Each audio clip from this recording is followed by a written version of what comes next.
اهدنا الصراط المستقيم. الحمد لله وكفى والصلاة والسلام على خاتم الرسل وسيد الأنبياء وعلى آله وأصحابه الأتقياء. أما بعد فأعوذ بالله من الشيطان الرجيم. بسم الله الرحمن الرحيم.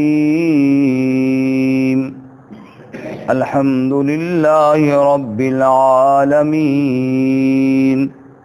الرحمن الرحيم مالك يوم الدين. إياك نعبد وإياك نستعين.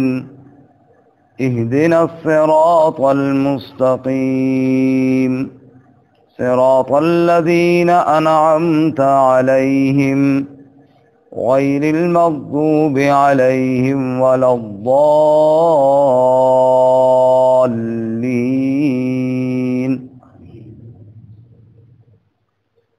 سبحان ربك رب العزة عما يصفون وسلام على المرسلين والحمد لله رب العالمين. اللهم صل على محمد وعلى آل محمد كما صليت على إبراهيم وعلى آل إبراهيم إنك حميد مجيد. اللهم بارك على محمد وعلى آل محمد كما باركت على إبراهيم وعلى آل إبراهيم إنك حميد مجيد. معزز سامعین، سورۃ الفاتحہ کا درس جاری ہے.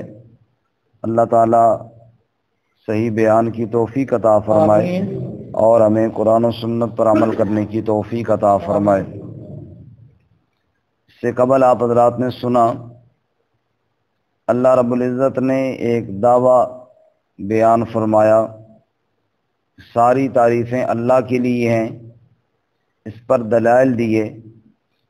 پہلی دلیل دی کہ وہ سارے جہانوں کا پالنے والا ہے. دوسری دلیل دی وہ بڑا مہربان نہایت رحم والا ہے. اور تیسری دلیل دی کہ وہ روز جزا کا مالک ہے.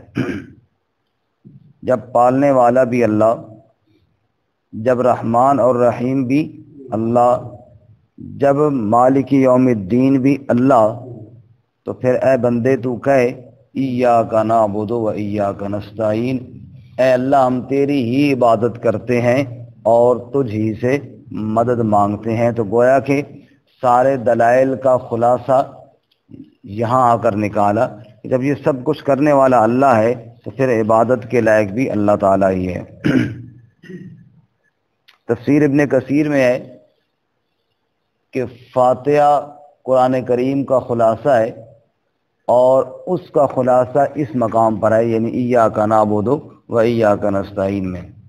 تو گویا کہ پورے قرآن کا خلاصہ اور پورے قرآن کا نچوڑ یہ ہے کہ عبادت بھی اللہ کی کرنی چاہیے اور مدد بھی اللہ تعالیٰ سے مانگنی چاہیے. عبادت کس کو کہتے ہیں؟ کہتے ہیں اطاعت مال خضوع. ایک تعریف تو مفسرین نے یہ کی ہے کہ حکم ماننا عاجزی کے ساتھ، اس کو عبادت کہتے ہیں. ایک معنی غایت الحب ما غایت الذل، کہ محبت کی انتہا عاجزی کی انتہا کے ساتھ جب مل جائے تو عبادت بن جاتی ہے. اور عبادت کی بہت بہترین تعریف علامہ ابن قیم رحمۃ اللہ علیہ نے کی ہے. عربی میں ہے تو کافی لمبی ساری، میں اس کا آپ کو آسان اردو ترجمہ عرض کر دیتا ہوں. کیونکہ عبادت کا مفہوم سمجھنا بہت ضروری ہے. کلمے میں ہم پڑھتے ہیں نا لا الہ، اس کا ترجمہ ہم کرتے ہیں اللہ کے علاوہ الہ کوئی نہیں. الہ کا معنی الہ ہی کر دیا. یا کبھی معنی کر دیا اللہ کے علاوہ معبود کوئی نہیں. معبود اردو کا لفظ ہے یا عربی کا ہے؟ عربی کا ہے. معبود عربی کا لفظ ہے.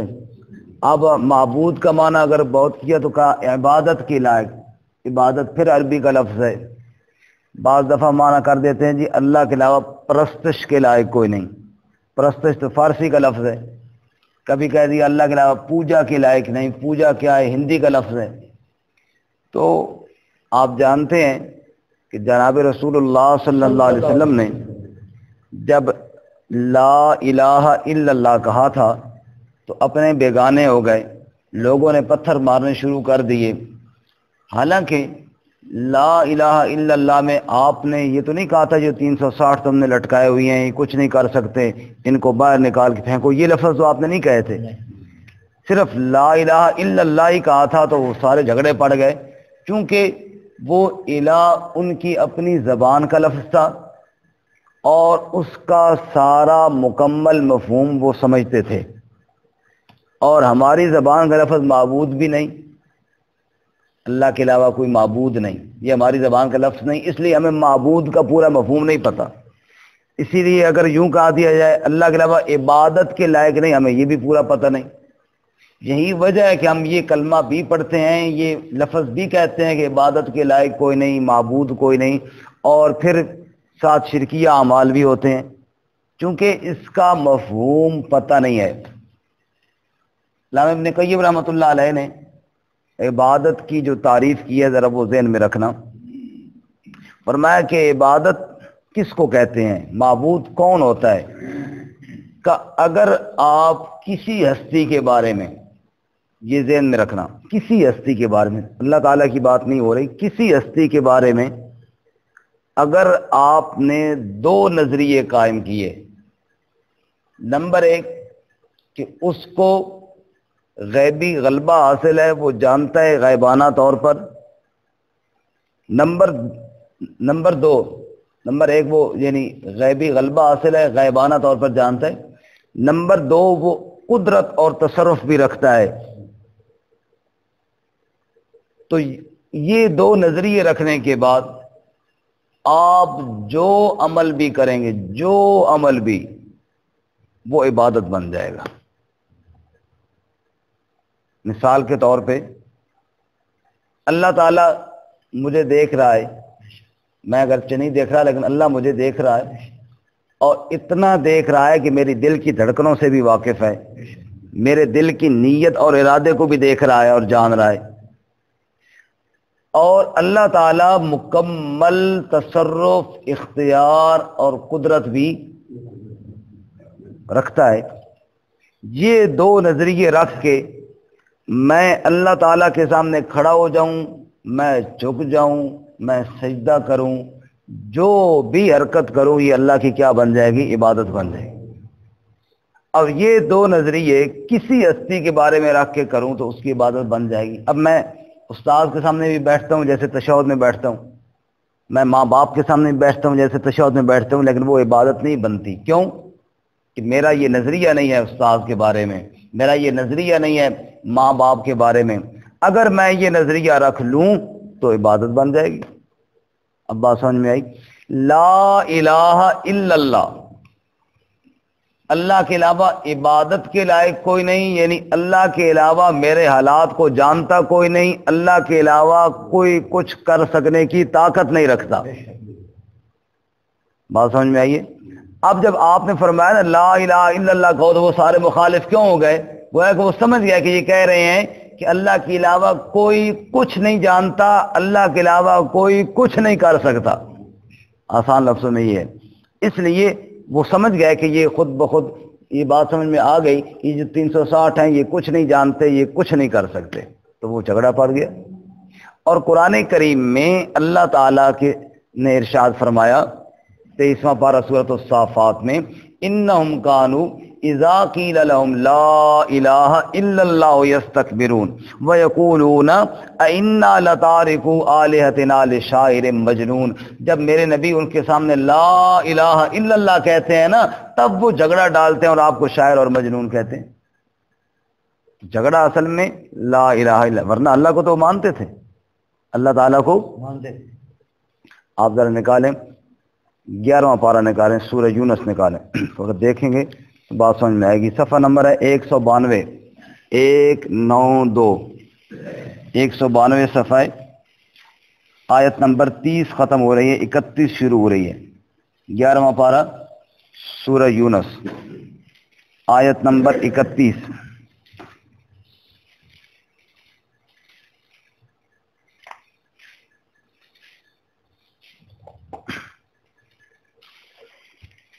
رکوع سے دیکھیں جی. قل من یرزقکم من السماء والارض، آپ کہہ دیجئے میرے محبوب صلی اللہ علیہ وسلم، من یرزقکم، کون رزق دیتا ہے تمہیں، من السماء والارض، آسمان سے اور زمین سے، ام من یملک السمع والابصار، یا کون مالک ہے تمہارے کانوں اور آنکھوں کا، ومن یخرج الحی من المیت، اور کون نکالتا ہے زندہ کو مردہ سے، ویخرج المیت من الحی، اور کون نکالتا ہے مردہ کو زندہ سے، ومن یدبر الامر، اور کون سارے کاموں کی تدبیریں کرتا ہے، فسیقولون اللہ، تو وہ کہیں گے کون کرتا ہے، اللہ. معلوم اللہ کا تو مانتے تھے، صرف مانتے نہیں، خالق مالک محیی ممیت مدبر بھی مانتے تھے. فَقُلْ أَفَلَا تَتَّقُونَ، پس آپ کہہ دیجئے پھر ڈرتے کیوں نہیں ہو، پھر شرک سے بچتے کیوں نہیں ہو. واپس آئیے. تو اس آیت سے ثابت ہوا، اس کے علاوہ بھی آیات ہیں کہ جن سے ثابت ہوا کہ وہ اللہ تعالیٰ کو بولیں جی مانتے تھے، اور صرف اللہ تعالیٰ کو مانتے ہی نہیں تھے، اللہ کی کافی ساری صفتیں بھی مانتے تھے.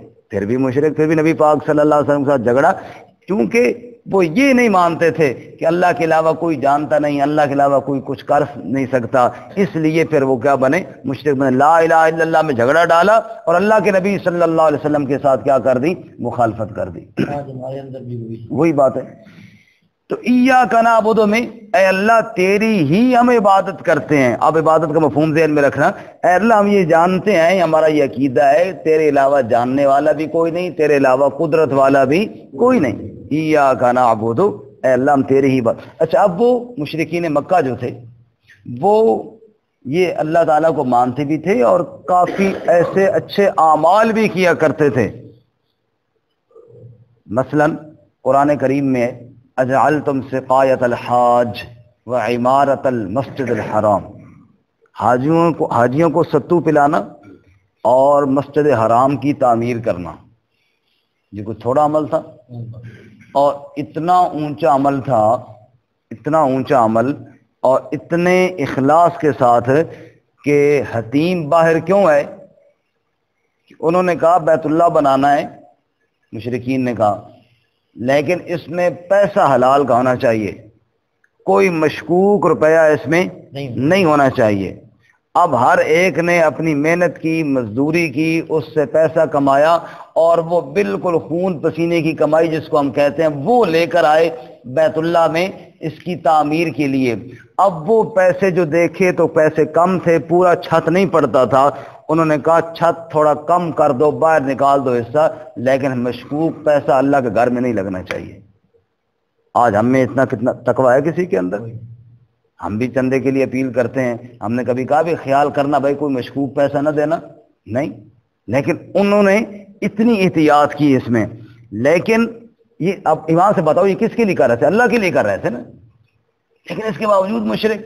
اور اللہ فرماتے ہیں سورۃ کہف کے آخر میں فَلَا نُقِيمُ لَهُمْ يَوْمَ الْقِيَامَةِ وَزْنًا، ہم دن قیامت کے ان کے لیے کوئی میزان مقرر ہی نہیں کریں گے.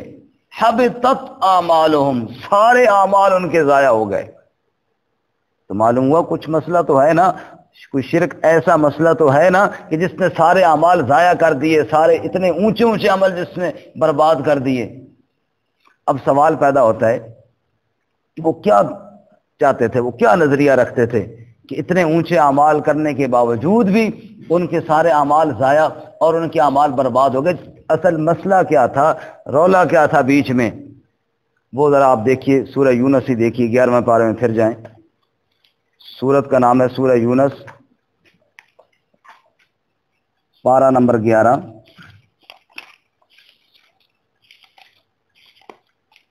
اور صفحہ نمبر ہے جی 190، آیت نمبر 17 ختم ہو رہی ہے، آیت نمبر 18 شروع ہو رہی ہے۔ سورہ یونس ہے، آیت نمبر 17 ختم ہو رہی ہے، آیت نمبر 18 شروع ہو رہی ہے، 11واں پارہ ہے، صفحہ نمبر ہے 190۔ وَيَعْبُدُونَ مِن دُونِ اللَّهِ، نہیں 11واں پارہ جانا ہے اتنا۔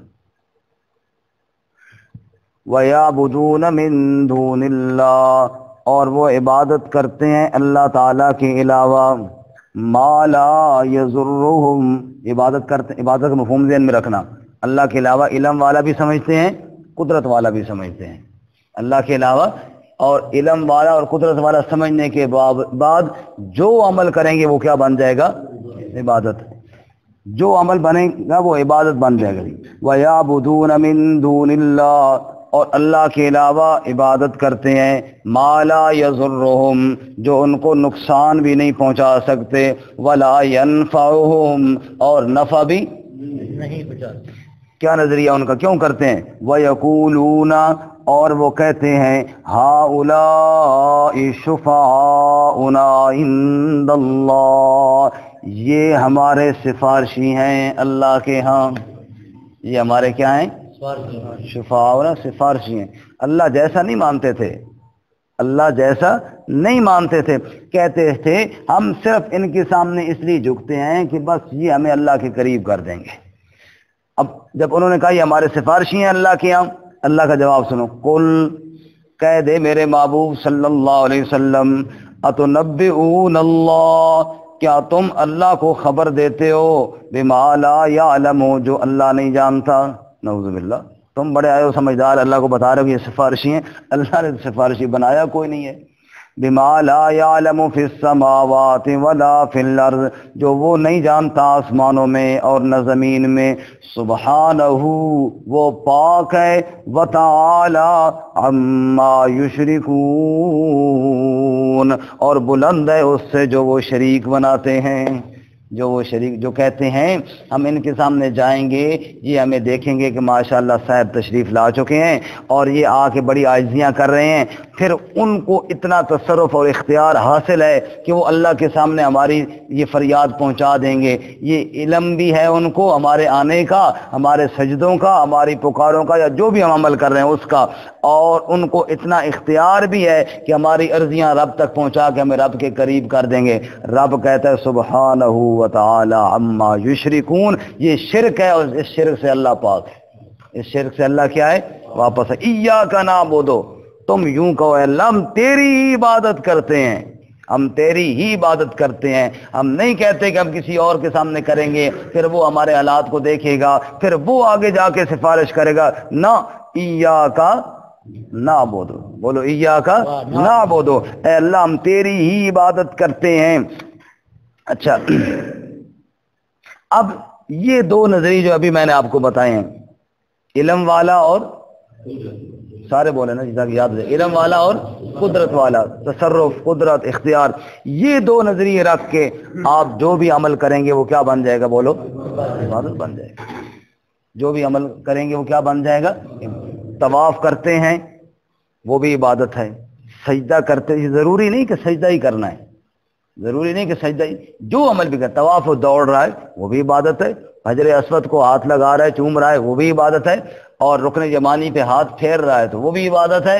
اسی طرح جناب منا جا رہا ہے، عرفات جا رہا ہے، جہاں جہاں جا رہا ہے وہ اللہ کی عبادت، اور یہ نظریہ رکھ کر کسی اور دربار کا چکر لگا رہا ہے تو اس کی عبادت۔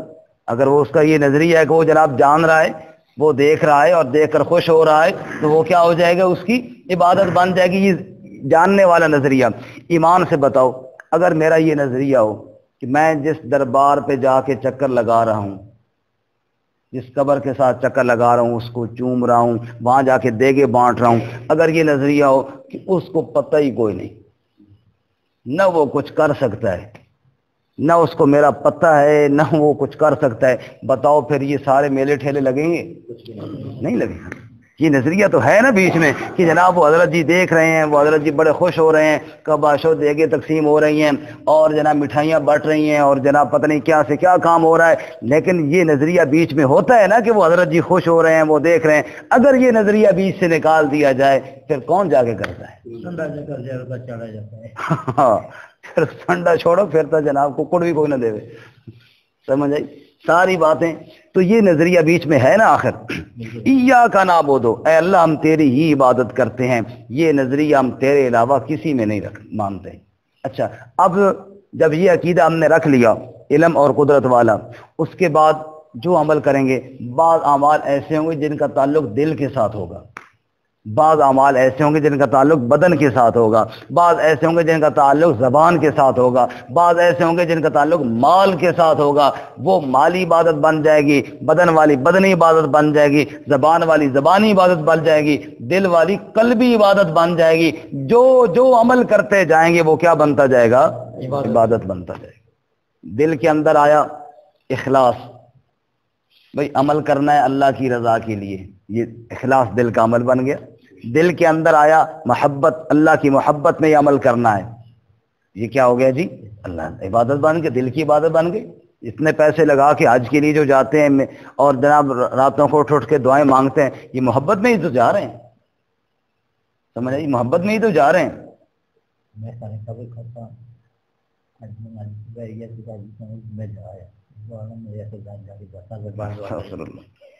تو یہ کس کے لیے ہے؟ اللہ کی محبت میں۔ اسی طرح خوف، اللہ تعالیٰ کا ڈر، اس کا تعلق بھی کس سے ہے؟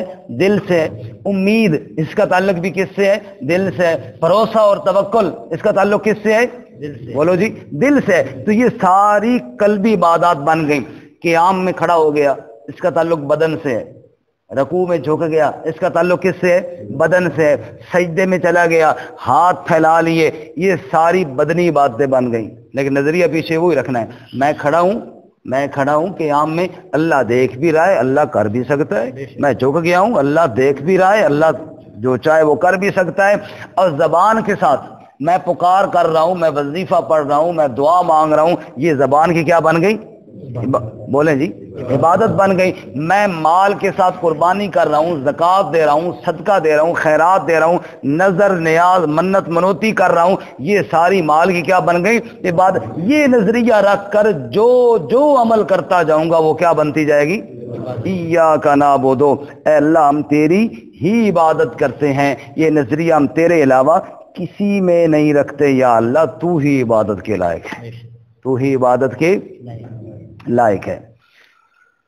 قرآن کریم میں اللہ تعالیٰ نے رسول اللہ صلی اللہ علیہ وسلم کا نظریہ اور عقیدہ بھی بڑا کھول کر بیان کیا، چونکہ ہم اللہ کے نبی صلی اللہ علیہ وسلم کو ماننے والے ہیں نا، نبی پاک صلی اللہ علیہ وسلم کی امتی ہے نا جی۔ جو کام اللہ کے نبی صلی اللہ علیہ وسلم نے کیا وہ ہم نے بھی کرنا ہے۔ اب آپ ذرا دیکھیے نبی پاک کا کیا نظریہ ہے۔ 11واں پارہ ہی نکالیں بالکل آخر سے، صفحہ نمبر ہے 199۔ سورت کا نام سورہ یونس ہی ہے، لیکن یہ ذرا آخر سے ہے۔ آیت نمبر 103 ختم ہو رہی ہے، 104 شروع ہو رہی ہے۔ صفحہ نمبر 199 سورہ یونس،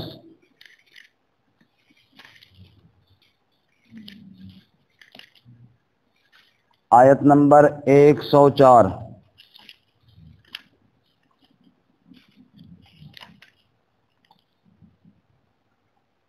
قل یا ایھا الناس، آپ کہہ دیجئے اے لوگو، ان کنتم فی شک من دینی، اگر تم شک میں ہو میرے دین کے بارے میں، اگر تمہیں میرے بارے میں کوئی شک ہے تو سنو، فلا اعبد الذین تعبدون من دون اللہ، پس میں عبادت نہیں کرتا ان کی جن کی تم کرتے ہو اللہ کے علاوہ۔ یہ ہے محمد عربی صلی اللہ علیہ وسلم کا دین۔ یہ کس کا دین ہے؟ محمد عربی صلی اللہ علیہ وسلم کا دین۔ قل، اللہ کہتے تو کہے میرے محبوب صلی اللہ علیہ وسلم، تو اپنی زبان سے اعلان کر کے بتا، کون سا؟ کہ فلا اعبد الذین، پس میں عبادت نہیں کرتا، تعبدون من دون اللہ، جن کی تم عبادت کرتے ہو اللہ کے علاوہ، یعنی وہ نظریہ ذہن میں رکھنا جن کے بارے میں تمہارا عقیدہ ہے کہ وہ دیکھتے بھی ہیں، وہ جانتے بھی ہیں اور وہ کچھ کر بھی سکتے ہیں، میں محمد صلی اللہ علیہ وسلم اس نظریے کو نہیں مانتا۔ ولیکن اعبد اللہ، اور لیکن میں تو عبادت کرتا ہوں اللہ کی، کس کی؟ الذی یتوفاکم، وہ ذات جو تمہیں فوت کرتا ہے، وامرت ان اکون من المؤمنین، اور میں تو یہ حکم دیا گیا ہوں کہ میں مومنوں میں سے ہو جاؤں، ایمان والوں میں سے ہو جاؤں۔ وان اقم وجہک للدین حنیفا، اور مجھے تو یہ کہا گیا ہے کہ قائم رکھ اپنا چہرہ اس دین کے لیے جو یکسو ہونے والا ہے، ایک اللہ کی طرف ہو کر رہنے والا ہے۔ ولا تکونن من المشرکین، اور مجھے کہا گیا ہرگز شرک کرنے والوں میں سے نہ ہو جا۔ ولا تدعو من دون اللہ، اور مت پکار اللہ کے علاوہ، مت پکار اللہ کے علاوہ ما لا ینفعک ولا یضرک، جو نہ نفع دے سکتے ہیں اور نہ۔ فَإِنْ فَعَلْتَ، اگر تو نے یہ کام کیا، فَإِنَّكَ إِذًا مِّنَ الظَّالِمِينَ، پس بے شک تو اس وقت بے انصافوں میں سے ہو جائے گا۔ کیوں؟ وَإِن يَمْسَسْكَ اللَّهُ بِضُرٍّ، اگر اللہ پہنچائے کوئی تکلیف، فَلَا كَاشِفَ لَهُ إِلَّا هُوَ، پس کوئی اس کو دور کرنے والا نہیں سوائے اس کے۔ اللہ کی دی تکلیفوں کو دور کر سکتا ہے؟ نہیں۔ وَإِن يُرِدْكَ بِخَيْرٍ، اور اگر وہ ارادہ کرے خیر کا، فَلَا رَادَّ لِفَضْلِهِ، پس کوئی رد نہیں کر سکتا اس کے فضل کو۔ يُصِيبُ بِهِ مَن يَشَاءُ، وہ پہنچاتا ہے جس کو چاہتا ہے، من عبادہ، اپنے بندوں میں سے، وَهُوَ الْغَفُورُ الرَّحِيمُ، اور وہ بخشنے والا رحم کرنے والا ہے۔ تو یہاں پر اللہ نے اپنے محبوب سے واضح طور پر اعلان کروایا کہ اے میرے محبوب بتا دیجئے میں اللہ کے علاوہ کسی کی عبادت نہیں کرتا، یہی میرا دین ہے، یہی میرا کیا ہے؟ محمد عربی صلی اللہ علیہ وسلم کے ماننے والوں کا نظریہ بھی پھر وہی ہے، ایاک نعبد، اے اللہ ہم تیری ہی عبادت کرتے ہیں، تیرے علاوہ کوئی عبادت کے لائق نہ ہے، نہ ہم اس کو سمجھتے ہیں۔ اللہ تعالیٰ ہمیں یہ عقیدہ نصیب فرمائے، مرتے دم تک اس پہ قائم رہنے کی توفیق عطا فرمائے۔ وآخر دعوانا